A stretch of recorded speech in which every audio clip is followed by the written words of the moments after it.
The party begins. Manchester United are champions once again.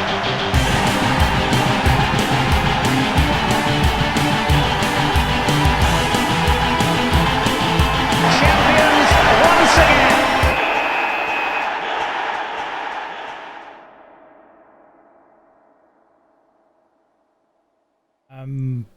Welcome to my first actually English-speaking United podcast. Today I'm here with Ari. Welcome. Thank you so much.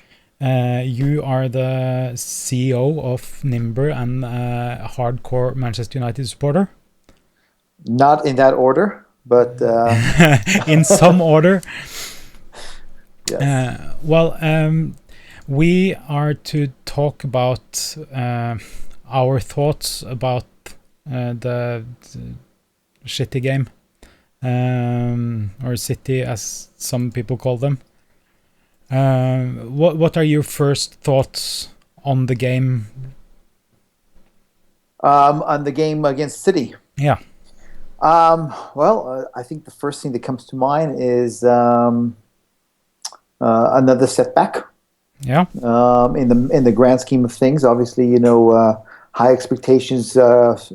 We as Manchester United supporters, we have high expectations every season, or that's how it used to be. Yeah. And I think with the arrival of the new coach, the new signings, even with the little mishaps at the beginning, we were always thinking, it's going to get started. Yeah. As far as City is concerned, I think they were the better team on the day. But nevertheless, I thought United showed a lot of resilience and a lot of strength. And if it wasn't for the two yellow cards, who knows what the outcome would have been. There was some, especially in the second half, there was some exciting attacking football from Manchester, which kind of made me feel like the good old days. Yeah. I totally hungry. agree. So yeah. Yeah, I kind of don't agree with you. I think we were the better team. I think we were quite equal in the first half. You can also see that until the red card, I don't think either of the teams managed to create that much at all, really.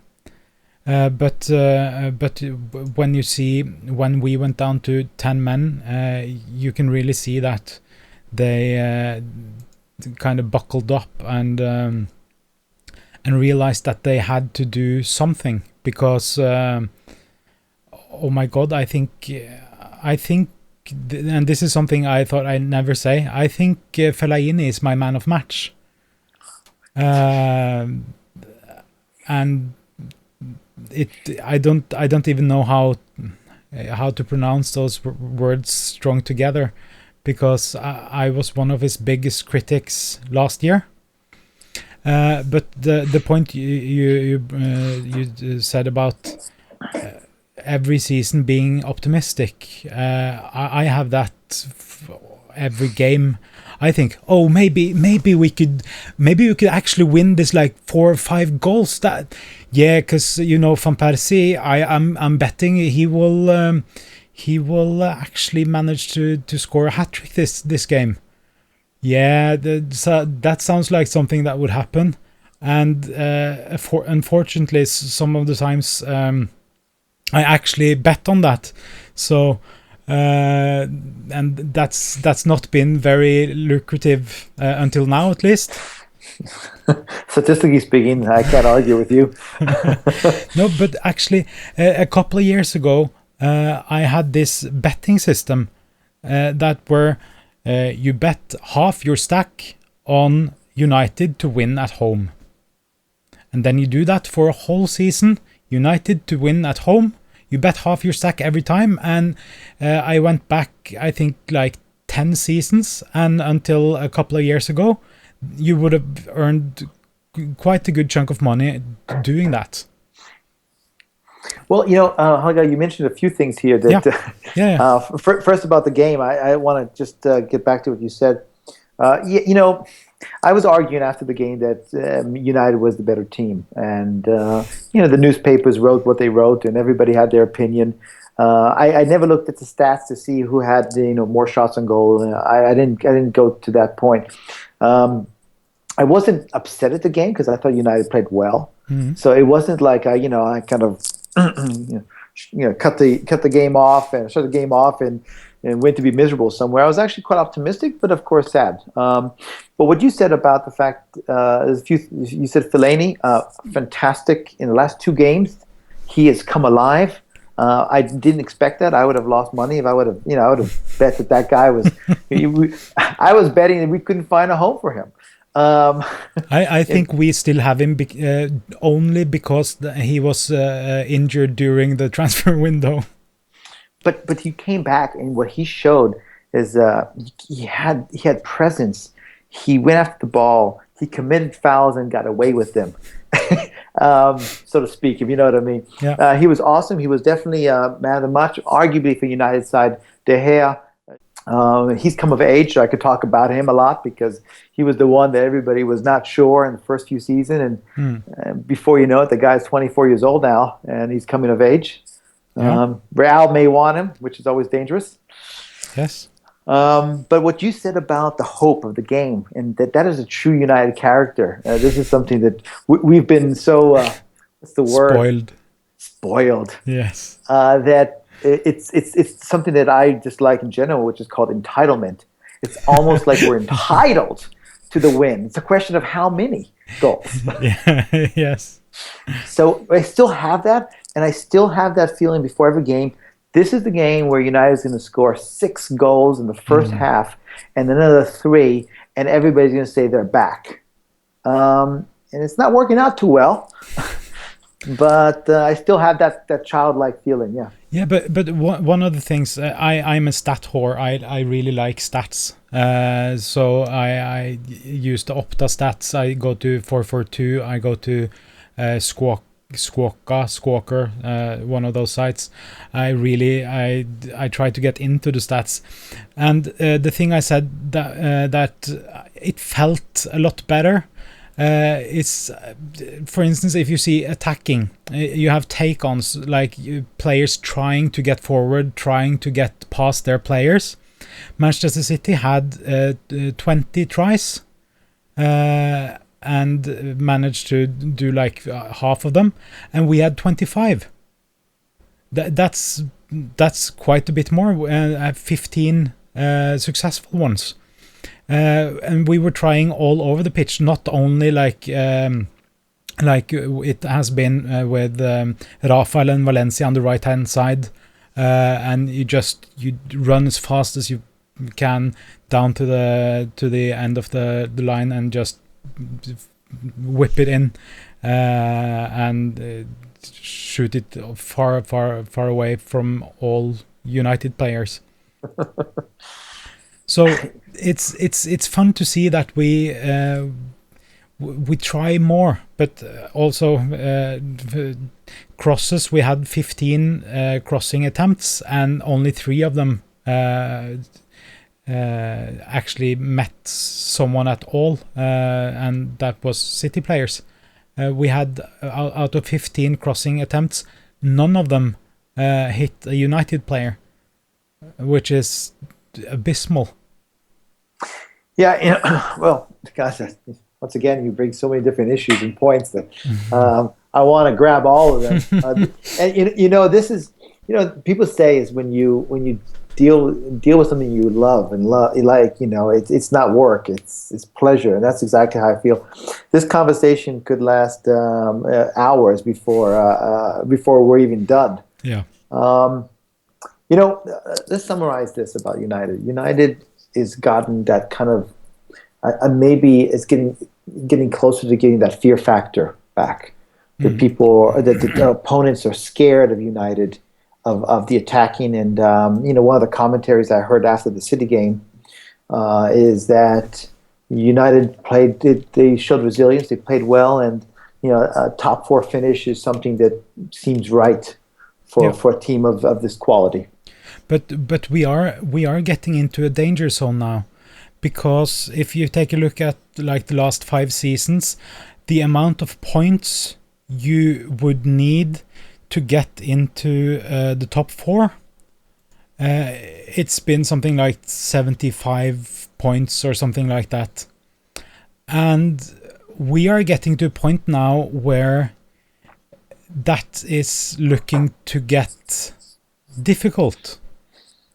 And that is somewhere I really don't like to be. Well, I don't think anybody's going to argue with you. That's not, so anybody who's a Man United supporter is going to argue. You know what? It's true. Statistically, you can't ignore the numbers, and you can't ignore the deficit that you're building during this part of the season. Maybe it's because I'm such a United hopeful. I don't worry. Yeah, because Chelsea will win this year. Unless they, I don't know, have a airplane crash or something. There will be something really awkward stuff happening to them if they don't win this year. Then you have Southampton. Really don't think they will last the whole season. City. Yeah, got to give respect to Koeman, by the way. Wow, what a job! Yes, everybody thought they would be really fighting not to get relegated this year. I think they're gonna end up like on this 5th, 6th, or 7th place. That's at least they don't have like. I would say mid-table, but anyway. And then you have City. City, I think, will take 2nd place. And then you have Arsenal, West Ham, Swansea, Liverpool, Tottenham, and Everton. All of those teams we should have the balls, the ability, basically everything to take them on. So, of course, when I look at the top 4 finish, it's relative to the environment. So I think we agree that City and Chelsea are going to be fighting it out, and at this point they look like the worthy contenders. They have the strength. They've got their benches are awesome. Yeah.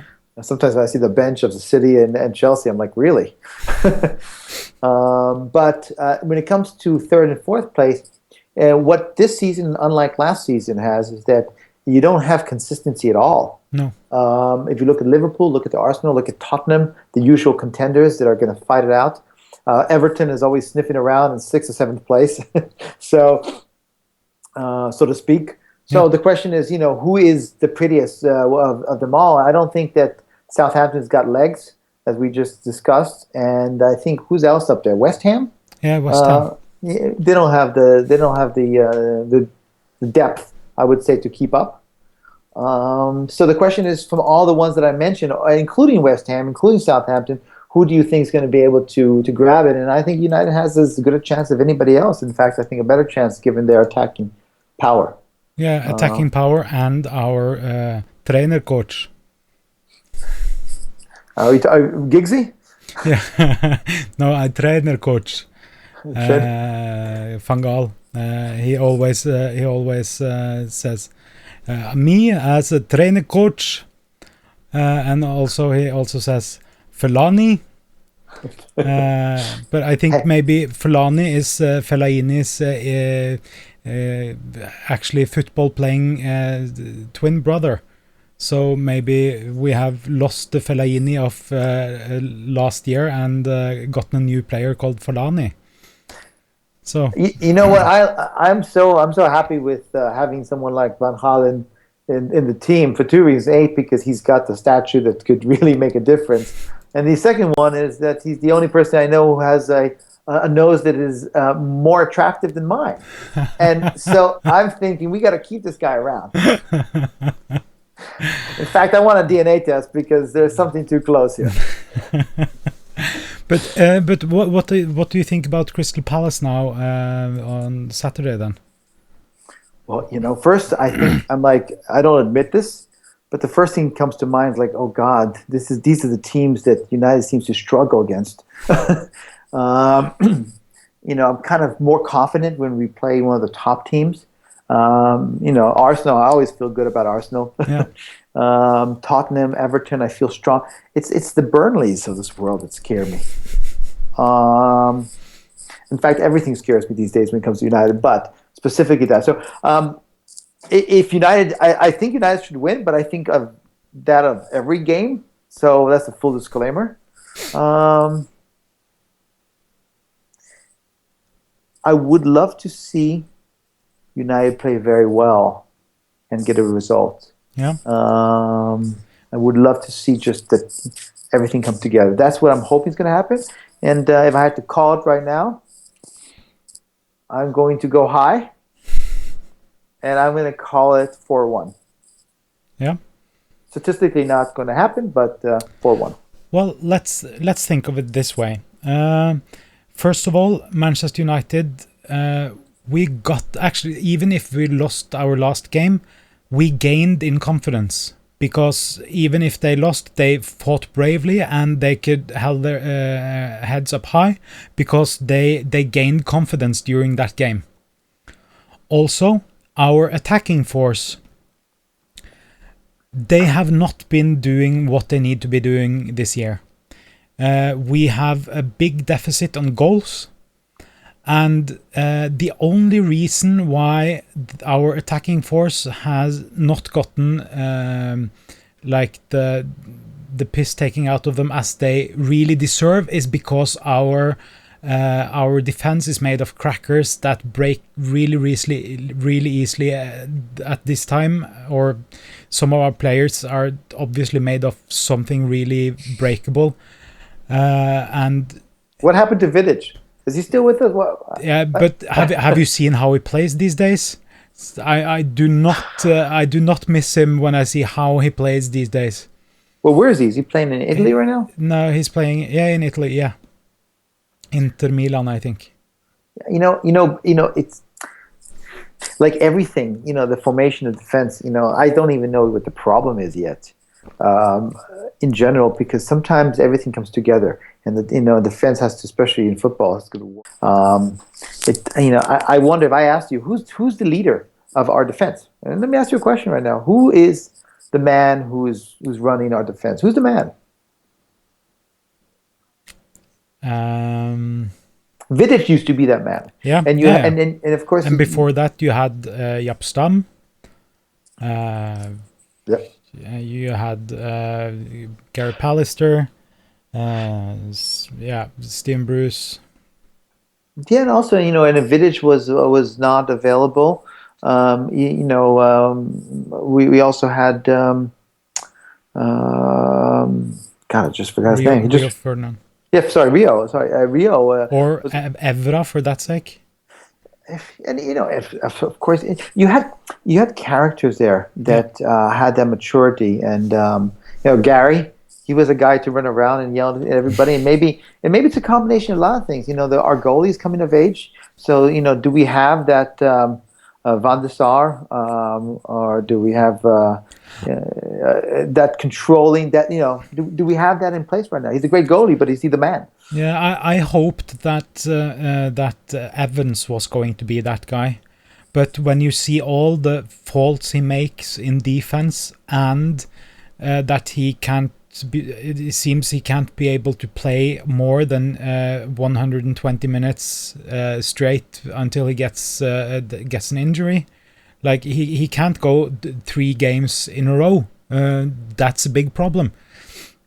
When you see like Rio and Nemanja, they played like I don't remember how many, 30-40 games in a row together.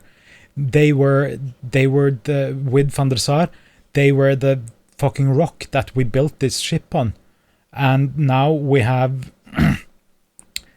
I think during the last game we had our 11th, 12th, and 13th different back constellation.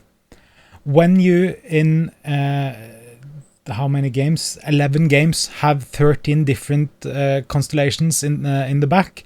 You don't have a very solid foundation, just to put it that way.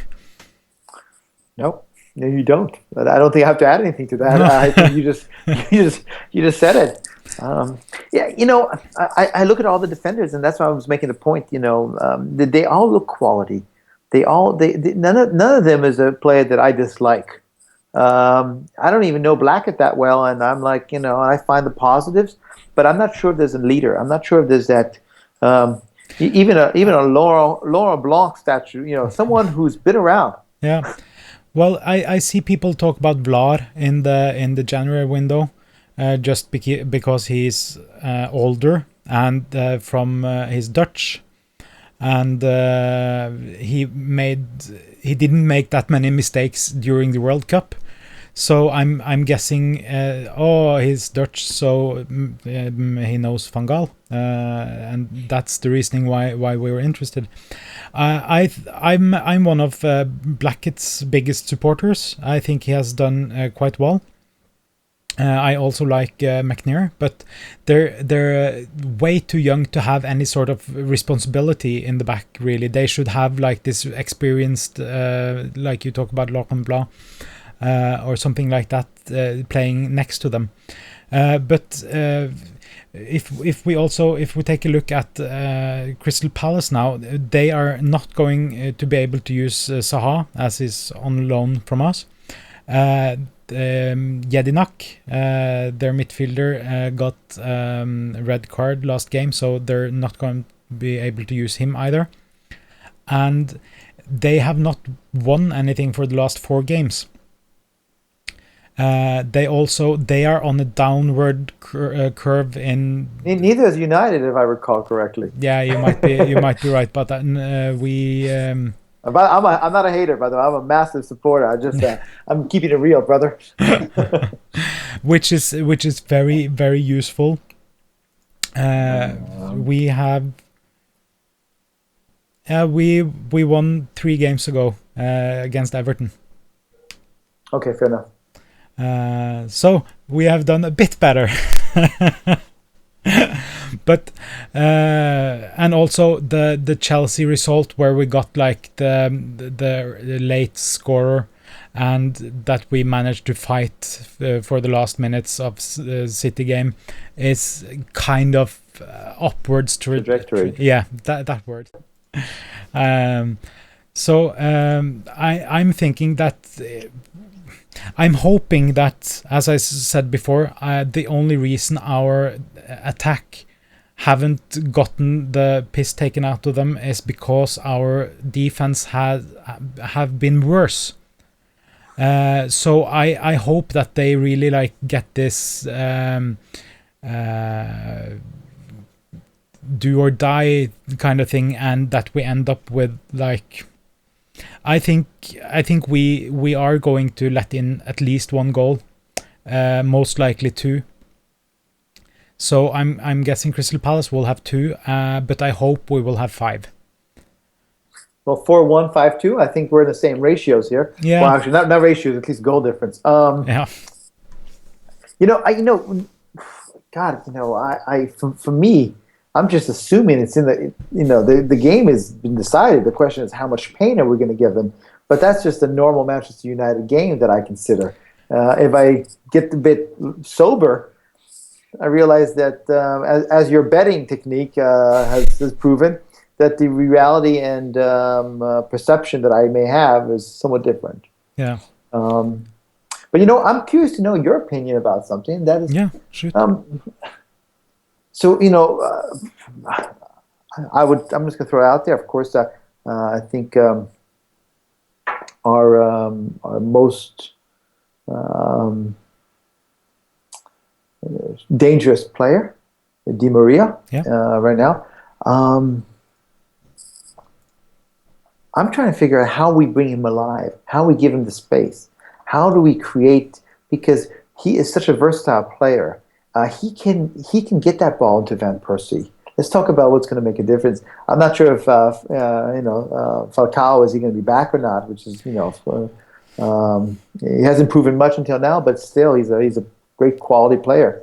Yeah, when he's on his best, he's quite fearful, but I don't know if he's if he is all the way back from his nasty injury. But okay, to put it this way, Angel Di Maria is an amazing player. One of the things that I think made him the most dangerous in Real Madrid was that both he and Ronaldo had kind of no responsibility backwards. They didn't have to track back, they didn't have to, and that is possible in the Spanish league. I don't know if it is possible in the English league, because it's it's not. So if you take a look at the goal that City had against us on Sunday, we right before the pass goes to Aguero, Di Maria is trying to track back and trying to intercept a pass. And just when he missed that interception, I thought to myself, fuck, this is bad. And then we had a goal. But I think that if we manage, not manages is not an English word actually. Why not? Make it up. If we do manage to get any sort of decent defense where Di Maria is left alone to wander and be free of defensive or most defensive responsibilities. Like one of the things I noticed on the Sunday game was that Wayne Rooney was playing more of a central midfielder, not attacking in the start of the game at least, which kind of just killed a lot of the City, City's midfield game. If for instance Daley Blind and Wayne Rooney is on our mid and do some defensive running, even though I think sometimes Rooney might be running and yelling too much and playing too little, I think that we could get the best out of Di Maria. That was a very, very long answer to a quite simple question, really. Well, first of all, you committed a crime. And it's rule number 17 in the Manchester United supporters book: thou shalt never speak bad about Wayne Rooney. I think that was something that David Moyes added to the book last season, and so it's void now. It's for after that season, it's all everything is possible. You know, I always wonder if United's if the attacking game that was so that was piercing, and you know, United used to play with the fact that they can take a goal, but they'll score 4, so they're going to push forward, and that's fine. Is there anything in the formation? Is there the players? You know, we've got even Fellaini, who's been awesome. He plays part in the last few rows. Is it impacting the way United plays? Mata as well in the middle there. Yeah, but really, has Fellaini been great this year, or have we gotten so low expectations of him because of last year that him doing exactly the same as he did in Everton 2 seasons ago, only not scoring and assisting that many goals, is awesome?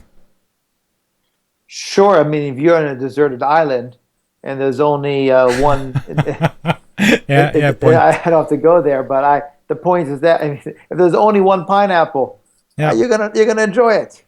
Even if you don't like pineapples, you'll like it. First of all, I think we're just excited that he's doing something positive, and I think maybe there's inflation there, no doubt. But it has to be the case that it wasn't like Fellaini's been good in the last couple of games. He was just awesome. And he was getting in there, and the corner kicks. He was finding the ball. Yeah. The ball wasn't finding him, and he was, excuse the expression, he was strong arming his opponents. And you know when you have like the giraffe flying at you, nobody wants those legs. You know, I used to play. I'm not sure I told you, but I used to play football in the Swiss league, and I played the left defender in the fourth league, Switzerland. Ah, There's only a fifth league that was below us. okay. Our claim to fame was playing in the Swiss league, Swiss Cup, and being thrashed by a team in the second division. I think 7-0. That was our claim to fame in the first round. No, so I appreciate he's been great. I hope he continues. The question is it all gelling together? If you think of our attacking players, God, I don't even know who are we playing? Are we playing? Who are we playing on the left hand side? Di Maria or Janusaj. They change. Okay, on the right we have Di Maria or Janusaj or Valencia. the Valencia on the right side normally. Yeah, Yeah. and also you have Young when you want nothing done. Well, let's put it this way: he hasn't delivered yet. See, look how positive I am. Yeah.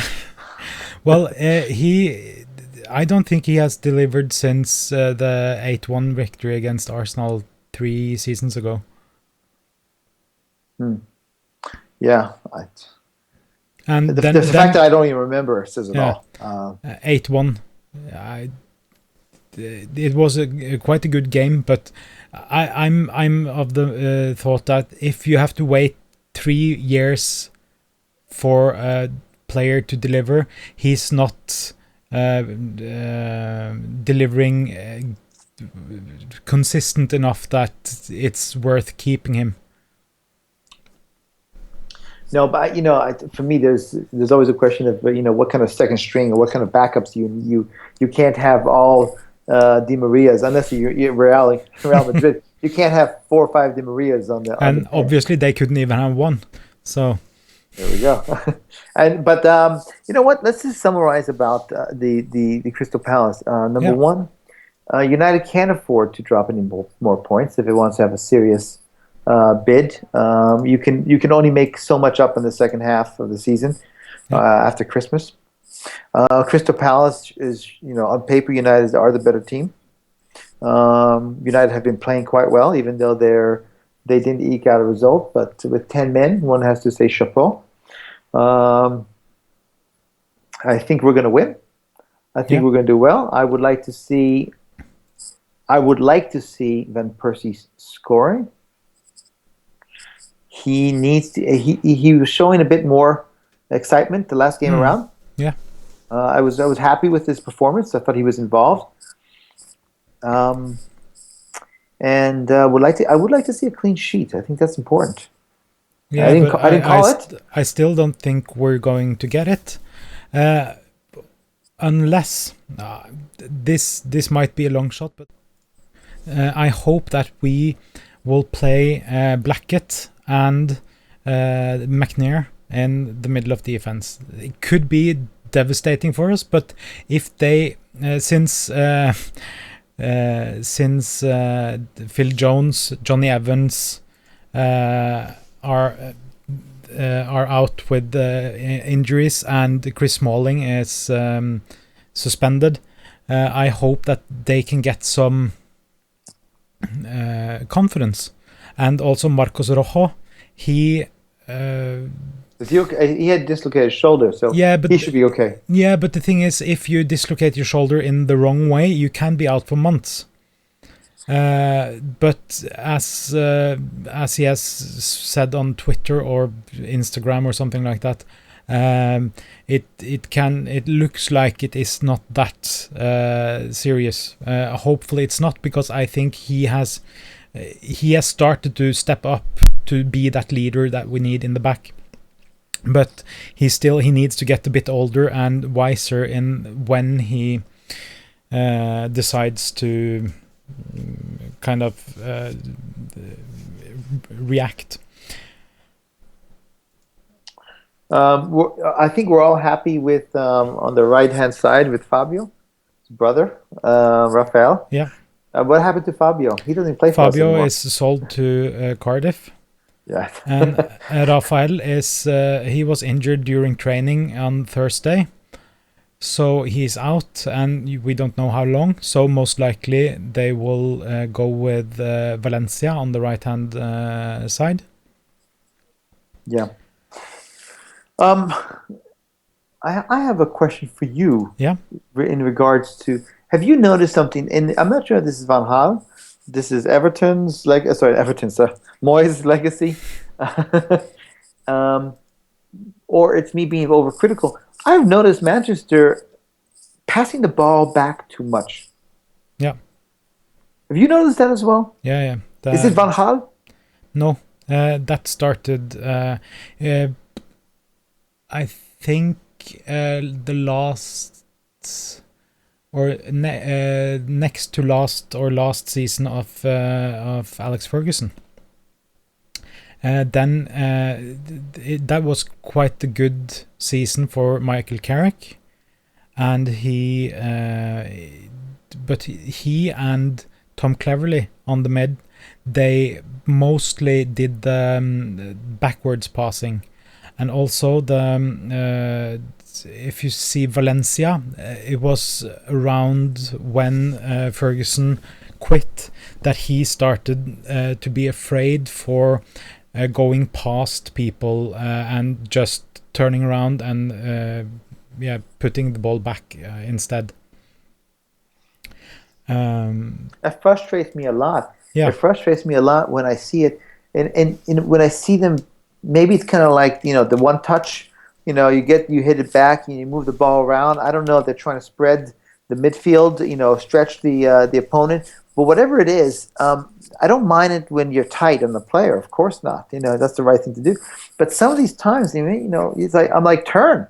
Yeah, they're breaking up the play a lot of the time, like when they could go forward. And Juan Mata, even though I like the player a lot, he is one of the players that are the worst at stopping fast attacks. He uses too many touches to get the ball forward, and I think that's the main reason why he was sold to us, because Mourinho didn't want anything to do with a player that can't execute an attack in like one touch.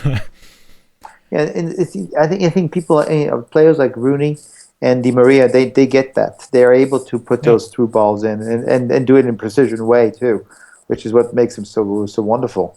But I would like to see if Van Gaal is paying attention to this podcast. I'm guessing he does. Yeah, well, now he is. Can you please do something about that? Tell give the players confidence. Just turn. I'd rather they lose the ball more often. But turning, because it also has an impact on the opponent team when they know you're going to turn versus just hit the ball back. Yeah. They won't get. Yeah, if you're going to turn more, they're going to give you more. If they know you're going to turn, they're going to give you more space. There's a psychology there as well. Yeah, and also if you see like when Di Maria gets the ball, and you can see that he has decided, I'm going to attack now, and he just runs at the defender. He gets awesome, gets big spaces, and people are afraid to get into his space, because he can so easily just go through people. Just one thing I thought about, maybe on the right hand side, Said Janko, Swiss footballer, he could be an alternative to Valencia, and I think Blackett, McNair in the middle, and Luke Shaw. That means we will have average age of our starting back four of 19. Oh, it's a good number, and it's a lucky number in some country. I just hope we could take it. Yeah, well, I can't putting the tactics or the strategy of the game and the players. I just can't wait for the game to start. Yeah, same here. I'm always both positive and hopeful. It's very bad when you let that influence your gambling, but if you can manage to not do that, it's quite fun. Yeah, I don't gamble unless I'm on vacation, Yeah. and I don't go on vacation often. So, but I do remember that I did. Actually, it wasn't even me; it was my wife who put a bet. Was it 3 World Cups ago? She put a bet on Germany beating Saudi Arabia 7-0 or 6-0, and she couldn't bet more. And they cut it off. So I think they won 8-0 at the time, or something like it was 8-0. Nice. Anyway, My wife told me last World Cup that I should put money on Suarez to bite someone during the World Cup. And I was like, yeah, no, that's not going to happen. listen to the better halves. Yes, they should do that. Now, I have a stat that I read actually on FIFA. But I'm not only a Manchester United supporter, but I'm actually a big supporter of the English national football team. Okay. I'm obviously I'm not English, but I'm still kind of supported them throughout. And this is an interesting stat that Germany scored more goals in one game, which is against Brazil, 2 more goals than England scored in the entire 2 last World Cups. Which is apparently 5 goals. I didn't check, but I trusted the source that England did not score more than 5 goals in the last 2 World Cups. Yeah. Well, they haven't done very much the last couple of World Cups. I've always also been a follower, if not supporter, of the English national team.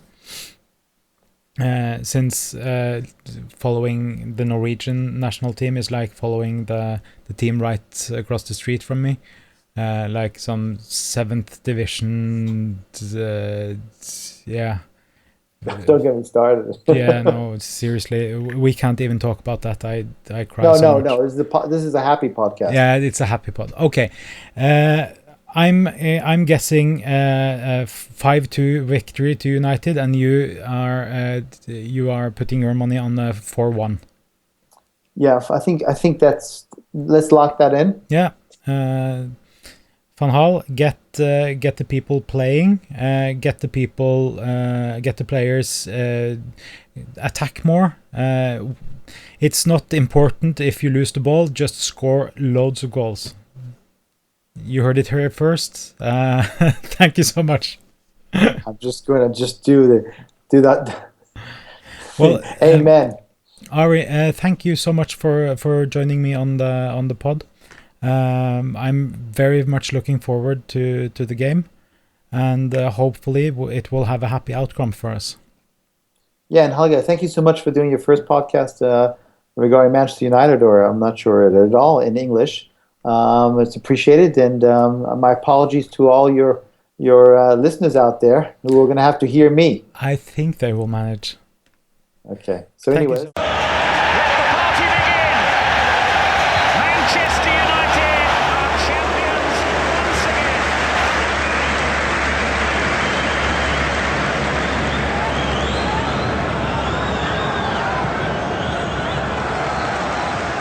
I can't believe it. Football, bloody hell.